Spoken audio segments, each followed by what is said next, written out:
Hello lovely people, I'm K3N and welcome to Wonky Wednesday. In this video I'm going to do the sort of part 2 of the Manx log cabin, or the Manx quilt. They don't actually call it Manx log cabin. Last week I showed how to make the blocks, and I know many of you have been making the blocks because I've seen them on Instagram and in the private Facebook group, and you've said in the comments. So this week I'm going to show you how to join them together, or how I join them together. I'm sure there are other ways. And then I'm going to make a cushion, and I'm going to show you my very primitive way of making cushions with no zips or, you know, anything like that. But before I get into that, I just wanted to show you my little wonky journal, my wonky log cabin journal, because I felt a bit sad last week that he didn't get anything in him, you know, because we did these great big things. Well, you know, they're big for me. So what I did was, I'll show you. If you remember, we measured with our hand for the foundation square, and then with our middle finger for the size of the hearth square, and then our thumb from the base of the nail to the thumb base for the width of the strips. Okay, so what I did with my leftovers was I ripped my foundation square in 4, so that's a quarter of it, and then I ripped my hearth squares in 4, so that's a quarter, you know, quadrant, and then I ripped my strips in 2 along the length, and then I did exactly the same process, and it was very small and fiddly. It's exactly the same, it's just, I don't know if it's half size or quarter size or what proportionally it is, because it's quarter size the block, but the strips were, you know. So the little folds have ended up somewhere in the region of 1/4 inch, and I really like it, and it was mega fiddly doing all the folding and everything. But yeah, I think I might do some more like that, because this, to me, I do like it, but I find it a bit big in scale because I like to work tiny. Anyway, so I thought I'd show you that as an option if you want to have a go. Just, you know, be warned, I've said it a few times, it's very fiddly. You know, the folding and everything. So anyway, so that was that. So I've joined 2 already, just to have a little practice. Now, I couldn't find anything anywhere about how traditionally Manx people join their blocks together. So I went back in my brain to when I used to do a technique called quilt as you go, which I have done foundation log cabins like this. And I did it like that. And I joined my wonkies in a similar way as well, my wonky log cabins. So if you see on the back, I hope you can see, I've got you a little bit high up because if I need to start bringing cushions and things in later on. Can you see that tiny little line of whip stitching there? So that's the back, you know, and this is by hand. I haven't done any machining. So the back, apart from, you can see that they're a bit wonky, the back does look quite neat. So if that was going to be a quilt, I think that would pass mustard, as they say.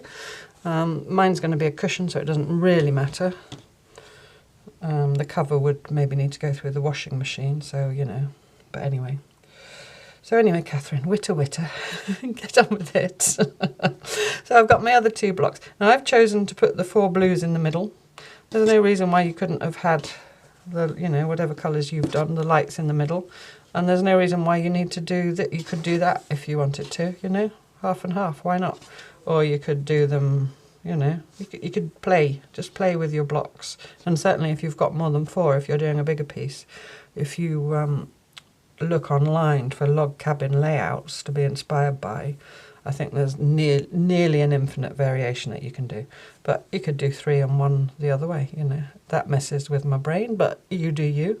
Anyway, so I'm going to join mine blues to the middle because I wanted the overall effect to be blue, because this is from a new studio sofa, which is hopefully coming tomorrow, which is blue. So there's 2 things to consider. Again, I didn't do any measuring in the spirit of how we made the blocks. What I looked at was, first of all, was the width-ish that was showing of my foldy bits of log. And so I wanted this outer one to have a similar width showing. Do you see what I mean? Do you see what I mean? So if I fold that away like that, so that about the same amount of that showing as there, that means, by definition, that my seam must be that. Okay, so my brain's saying that's about ½ inch, but it doesn't really matter as long as we're roughly consistent. The second thing to bear in mind is, because of the way we finished the back, we need to have enough. So if you imagine that I've taken that seam that I just showed you out of that piece there, I like you to understand the process rather than me just telling you, because I think that if you really understand the process, then you can do much more than what I'm showing you, if that makes any sense.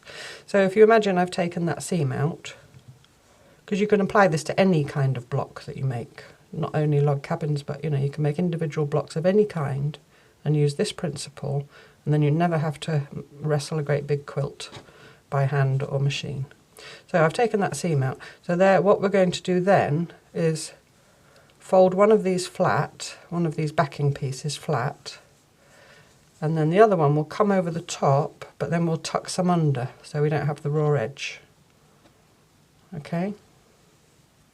Now I think in future, if I wasn't doing it proper like, I might just slap it down raw edge and put a running stitch through, me being me. But I think since I'm showing you, I'll show you, you know, the proper way. So then you'll fold that down, tuck some under and whip stitch. And that in a nutshell. If you've got that and you don't want to listen to me witter on for I don't know how much longer, you're good to go. So basically that's what you do. So I'm going to get on and do that with these two. There's a couple of other things you do need to look out for. So if you've gone, I'm sorry you missed that. If you're still here, good.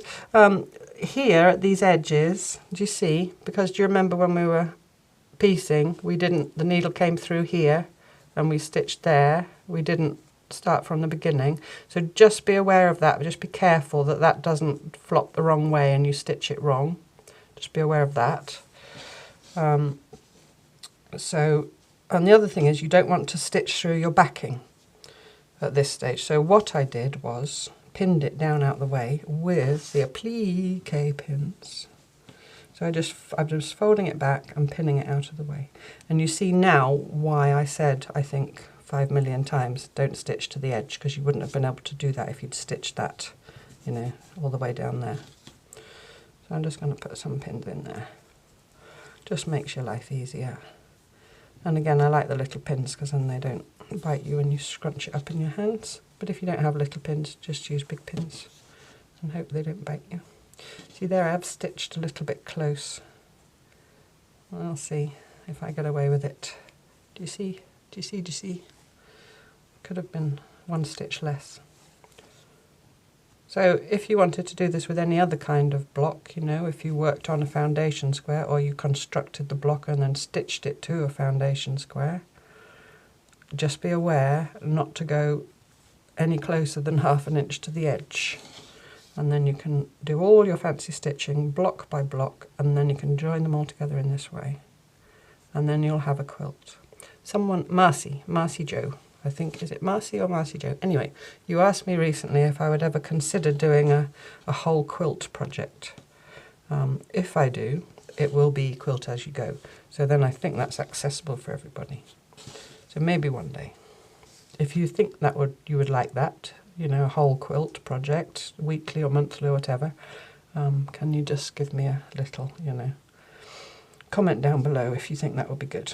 Okay, so I've pinned the backing out the way, so all I need to do is sew this seam. So I always lay things out so I don't get it wrong, and then flip them right sides together. And then here you will see, because of the way I'm joining, I've got two folds in the same place. I'm just going to somewhat match them, making sure they're laying where they should, you know, and not going cattywampus. So I'm just going to somewhat match them and match the raw edges. And put a pin in it.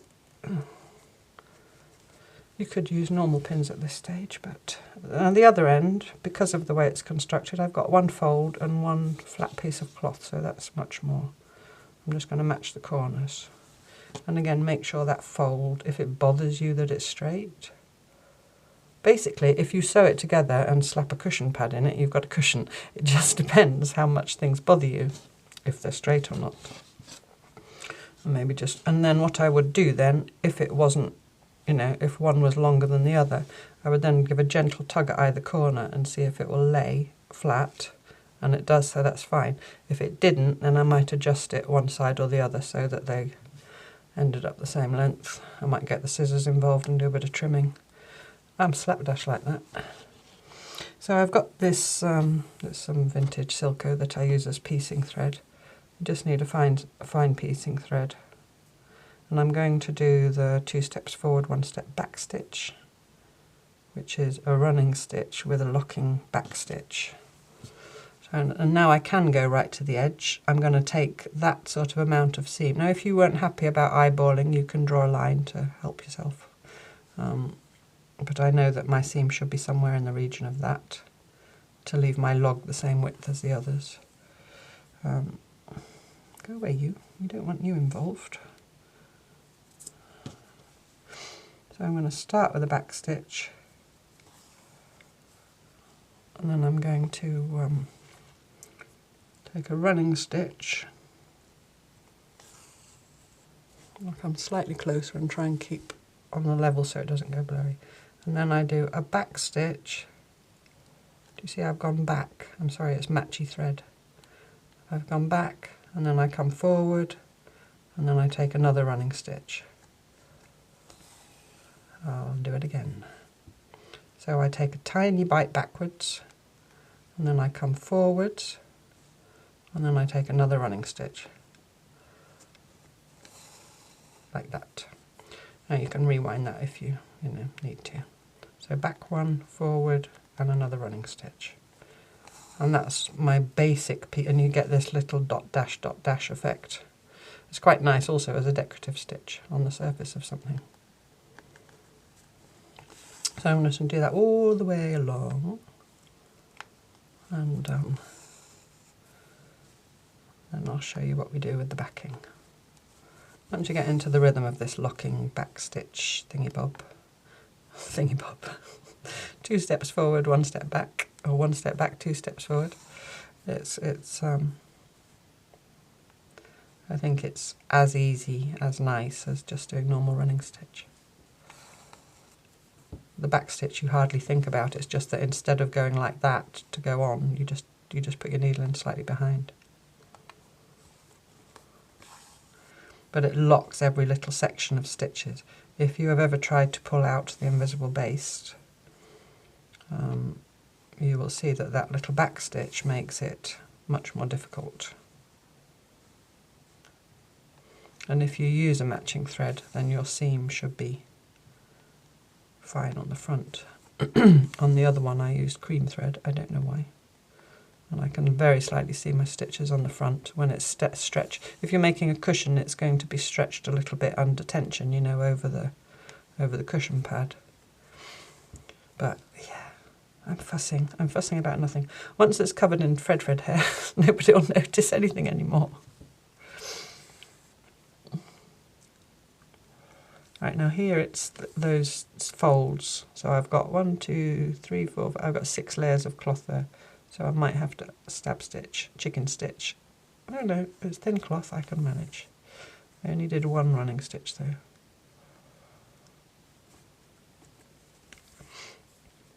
So then when you get to the end, you can just, or you can either leave this thread attached if you want to use the same thread to stitch your backing together, or you can finish off. I think I'll leave my thread attached. It's dark green on white, but it's in a cushion, and then you'll be able to see what I'm doing, hopefully. So I'm just going to do a back stitch anyway, even though I'm leaving it attached. It's never a bad idea to do that, because then that seam is independent of the rest of it.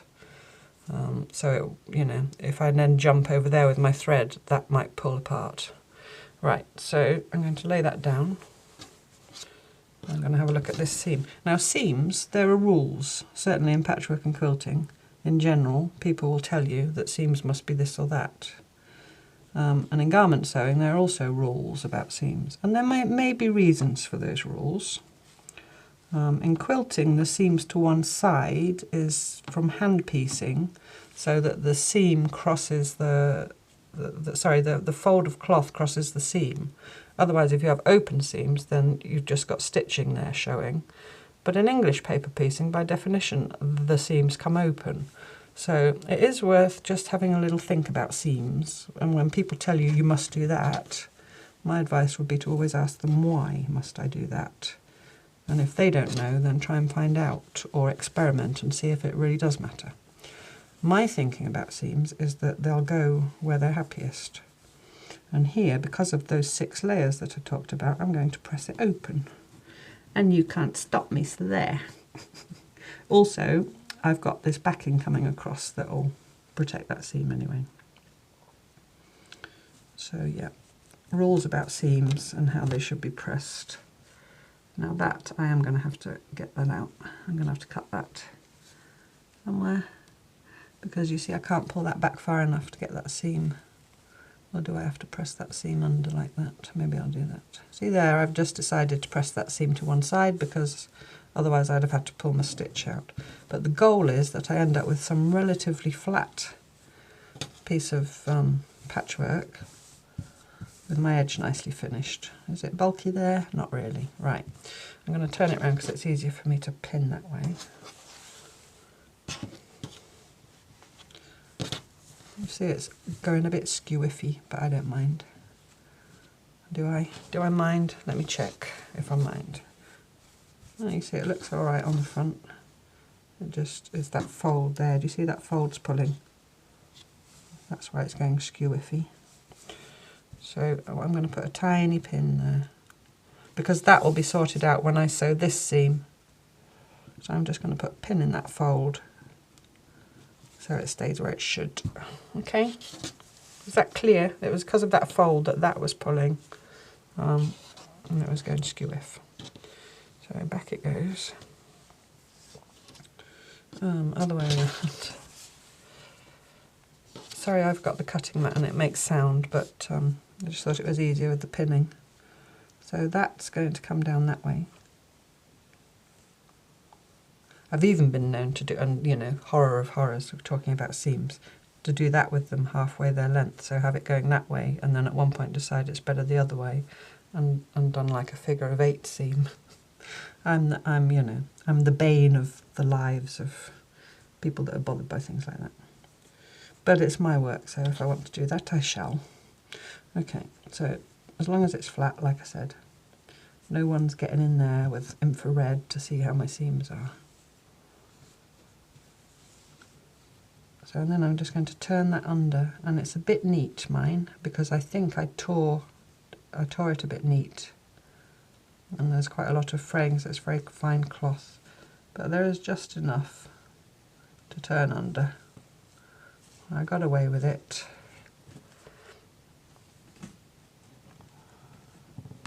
And there you're just covering up all that raw edge, and you're protecting that seam that you just made and hiding the fact that you made a pig's ear of it. And it's all good, and you'll end up, or I will end up with a nice cushion, and nobody will be any the wiser. Of course, if you want to do it properly, like I always say, there is absolutely nothing wrong with that. You do you, each to their own. Now, the same thing applies here when you sew this down, because you are going to need to turn this backing fabric back along this edge for me when I sew this seam. So I do not want to stitch past, you know, I would say leave an inch, because you can always, once you've sewn this seam, if there's a bit unstitched, you can always just come down there and finish that off.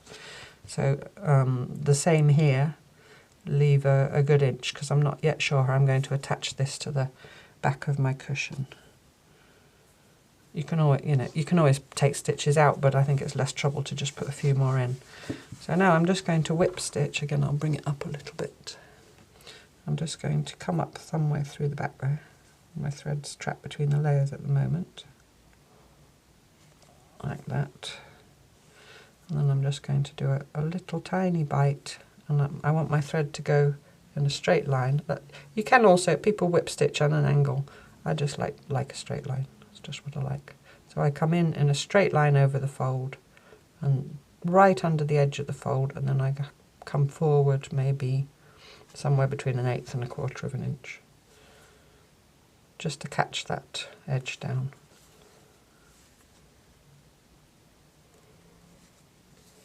And now you can imagine that if you were working on a much bigger, if you made a bed quilt using this method, it might be a bit more tricky when you're building your quilt. You will at one point have bulk, But if you join all your blocks, in fact, I found it more complex to join them into complete rows. If you were making a bed quilt that's 5 or 6 feet across,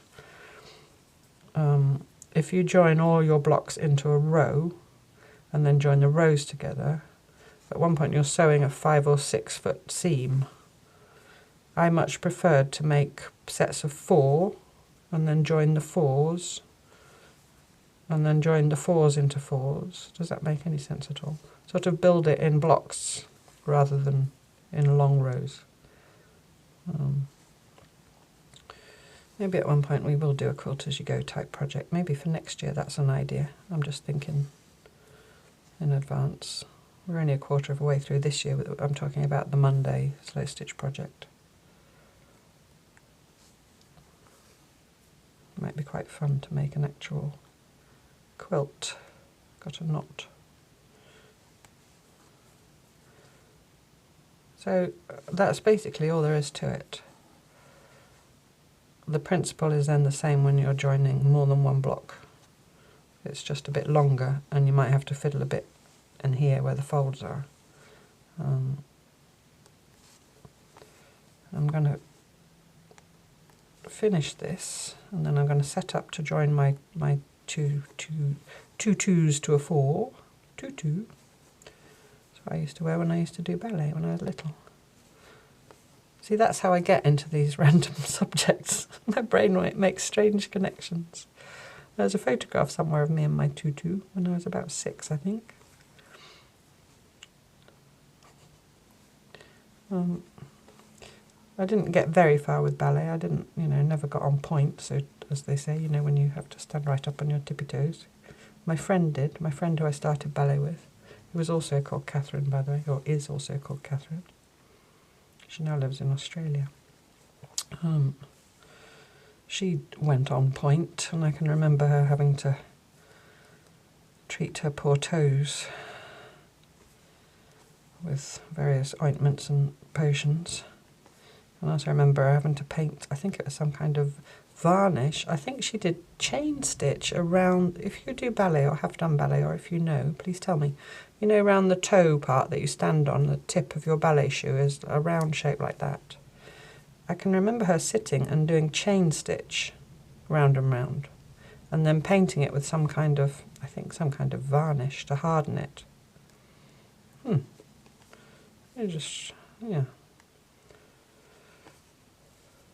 Chain stitch on her ballet shoes. But yeah, I didn't do that. I only did the little ballet. I only did it when they called it when when you go down. I think the correct term is plié, which is just French for fold.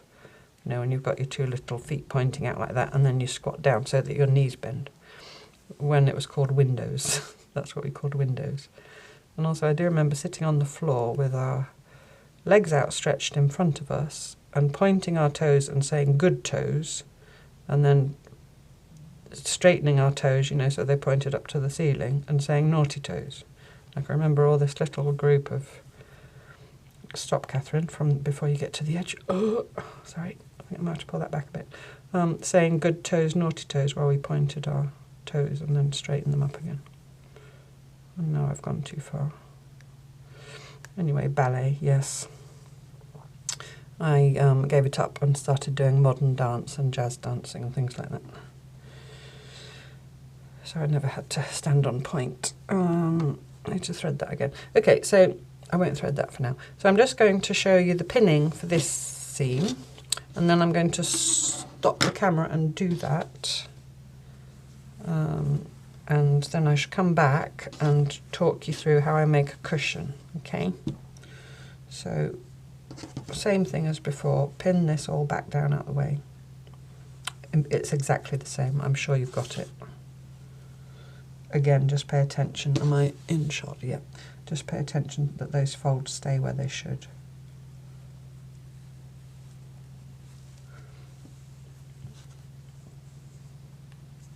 Don't know if you can hear the washing machine. Apologies if you can, and it's annoying. It's spinning.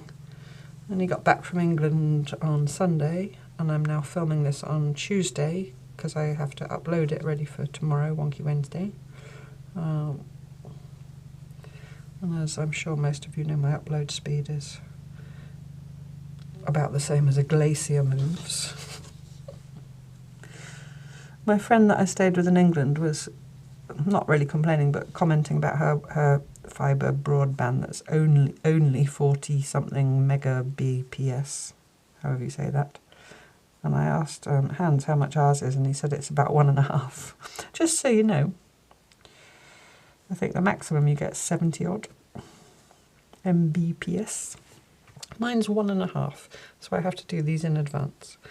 Okay, so I've pinned that back out of the way. I do the same with the other.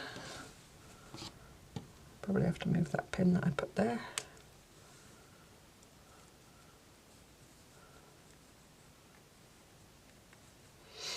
And I'm just pinning right, you know, the only function of these pins is just to hold that out of the way to make it easier to sew that seam. I'm pinning right through or not, whatever happens, happens.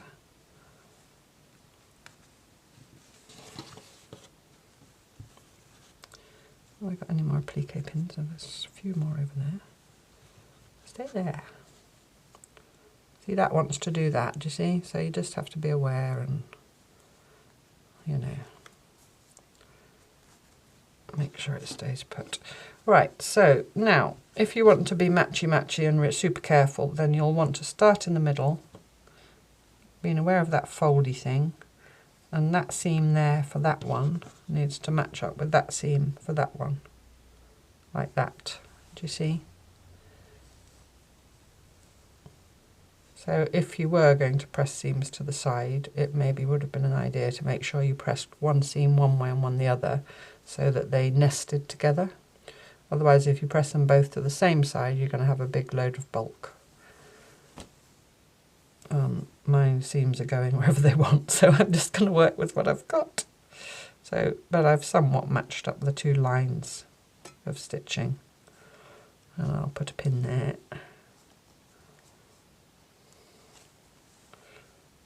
And then I'm going to go up to the other end and match again those two rust printed logs. Put a pin, and then I'm going, you see that's slightly ripply wibbly, but when I do that it flattens out, so I'm going to call that good. I've got a strange kind of pin, but it'll do the job. Pig.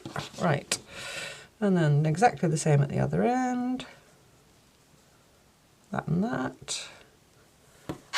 Get in the substitute pins that are still sitting there on the bench. It's a sports reference for those of you who don't know. And the same thing again, get the middle and the end. And you see again it's all ripply and out of place. I'm just going to make it behave. And always be grateful that I'm working with cloth and not wood or metal or something like that, where you would have to be super accurate. There you go, you see it's going to sit fine. Come out. So that's a very bent applique pin. So I then just do exactly the same thing. I won't do it because it's going to take, you know, a while. And it's not Monday where I do hours and halves videos. So I'd sew that seam, I do the same thing as before, let it go wherever I think it's happiest. And then one of these edges I'll fold over the top, and the other edge I'll tuck underneath, and whip stitch along. And when I've done that, I shall come back and show you how I'm going to make it into a cushion. Okay, so I've done that. There's my front. Don't look too bad. Looks all right. There's my back, apart from the fact that I used a different foundation piece there. But to me, that's another advantage of this, is you don't need one huge piece of cloth. But, you know, if you're making a quilt, you can have a scrappy back as well. Anyway, so I'll show you the middle part. Do you see there? I had to do a bit of folding under and folding over. And actually I should have put a few more stitches. Do you see all my little pinky nails poking that up? Probably I should have put a few more stitches there, but I didn't. And it's in a cushion, so I think it's fine. So that's how the back looks. So now to make a cushion, and I have measured it, and it's vaguely in the region of square, and it's vaguely in the region of 15 inches square. So I'm just going to make a cushion with an envelope back. So all I do is I cut myself 2 pieces of backing fabric. I've gone with this quite garish prints that I've got. I thought of using the rust print or the blue, but I didn't want to sort of waste them on the back, so I went for this. Doesn't look too bad with it, I don't think. You know, the blue and the blue and the red and the red. I think it's okay. So I cut 2 pieces, and they measure the same as the cushion in one direction.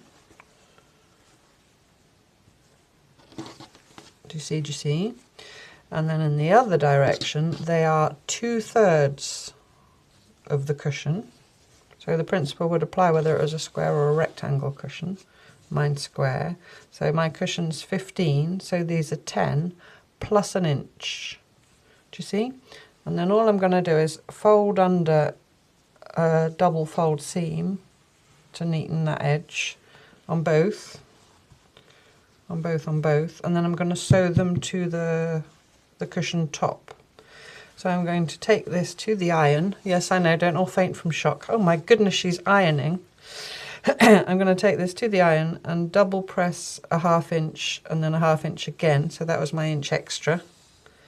I mean, you know, the 2/3 thing, it's roughly, you just need an overlap. If you make it too neat, then the cushion pad goes in and it opens like that. And if you make it too much, then it's really hard to get the cushion pad in. So for me, 2/3 of the cushion width is the sweet spot for the overlap.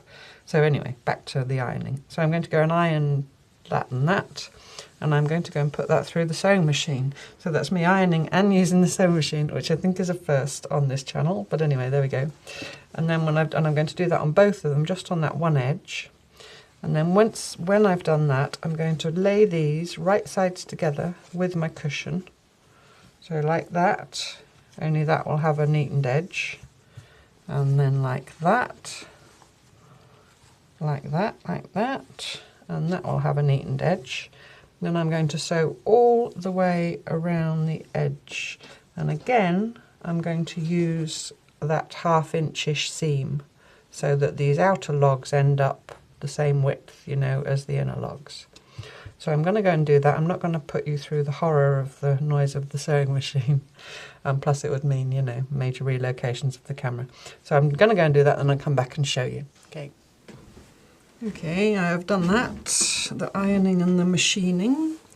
So, like I said, I just put these 2 pieces, I ironed a double fold and then I stitched just a line. Can you see that machine? I've put you even higher now to fit it all in.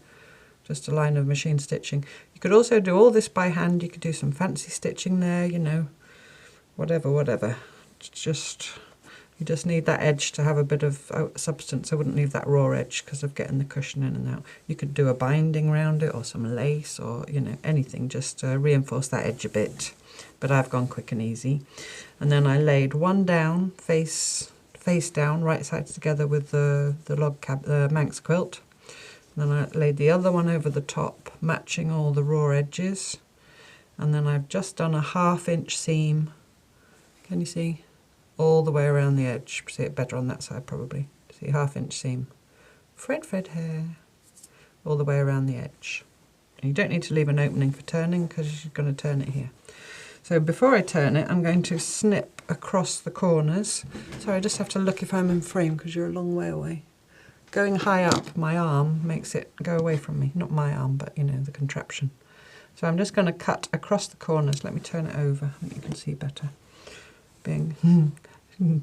Demonstrating the wonkiness, but don't cut the stitching. You want to just cut about 1/8 of an inch away from the stitching. Just helps your corners be a bit more nicer. Same there. Cut across the corner. And there's obviously 4 of those because they got there. You see that I tried first, and yeah. Wasn't right. It was too near the edge. I had to adjust the width of my seam, but I didn't bother getting the other one out. So there we go, that's 4. And it's probably better if I do this to one side. I don't know, I'll try. And I made this, check me out, so I didn't have a cushion pad, but I have got lots of old sheets, so I used some of the sheet that's really thick, because it's not nice for my hand stitching. and I've got an old duvet that I'm gradually getting the stuffing out of. So I think it's polyester. In fact, I'm almost certain it is. So it's a bit lumpy, but I'm hoping with use, you know, it feels quite soft. But I'd rather use that than have to go and buy a cushion pad. So I just cut actually one long piece, double the width I needed, and stitched all the way around, left an opening, stuffed my stuffing in, and then I just whip stitched it closed. Simples. So I'm going to turn this the right way out. I'm going to just put that up there for a minute. I hope you can see. Maybe I'll stand up and then I can see what I'm doing. Turn it the right way out. Try and get the corners somewhat neat. I'm sure I don't really need to be showing you this, but you know, so that you see the finished article. I might have to go and get a chopstick to poke the corners out. You could also do this, join the back to the front, wrong sides together, and then sew a binding or a piping or, you know, some lace or something around the edge. There's many things you can do. This is just my go-to quick and easy way to make a cushion. Now, I thought that might happen. There may be some issues with the folds on the edges because of them going like that. If it bothers me and they look ugly, I shall just stitch them down. You see what I mean? You see there? I'll see when the cushion's in. Excuse me, I'm getting a chopstick. Preferably one that hasn't got any paint or anything on it. This one. So I'm just going to poke those corners out. Whoops, and headbutt you at the same time. I do apologise. Just gently, so that you don't poke through your stitches. One. I'm sure you know how to poke out a corner. Feel free to fast forward. 2.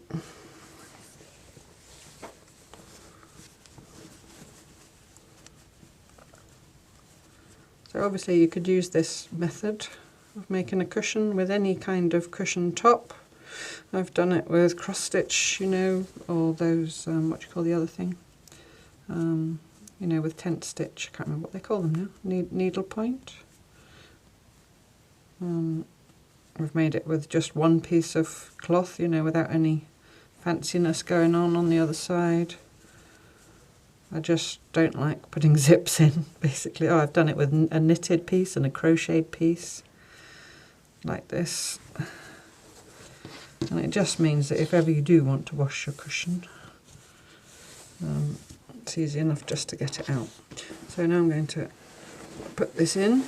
I always make my cushion pads the same size as the cover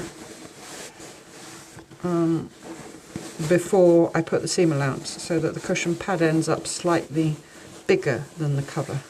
But that's just me, because I like a nice well-stuffed cushion. If you want to allow for that and make it a bit smaller, the cushion pad, then, you know, go for it. Right, I've got it in. Excuse me while I just manoeuvre it into the corners. I'm interested to see how those folds work along the edges, and I want to show you that as well, because I would hate you to go and do this and not have been made aware. So you see that the overlap, you see my hands scribbling about in there, that amount of overlap meant it was reasonably straightforward to get it in there, and it lays quite neatly. Do you see? So there's the fold. Not the fold, you know, the opening. But it lays quite neatly, there's no gaping, and it was reasonably easy to get in. So let's turn it over. Now it's not as bad as I'd feared. What do you thread there? Do you see here where it's coming around the corner there? What I think I might do is just leave it for a bit and see if it settles down. And otherwise, if it carries on doing that and being irritating, I could just whip stitch that one fold down there, you know, around the edge. You see there as well. But actually I think it's not as bad as I first feared. So that is my somewhat wonky, I don't know why it's doing that there. Anyway, I need to sit it on a bit. My somewhat wonky Manx cushion.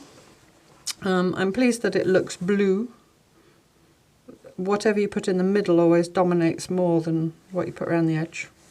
So I hope you like Manx quilting and that you use it in, you know, as cushions or whatever else, table toppers, table runners, quilts and all that kind of thing. And don't forget the little one, the little version, which I'm tempted to make loads of those and make another cushion with small ones, but we'll see if that happens or not. So many ideas, so little time. Anyway, as always, thank you so much for watching. Hope everything was clearly explained and so forth. If you have any questions, you can put them down below in the comments, and I look forward to you joining me next time for more cloth tales. Bye bye.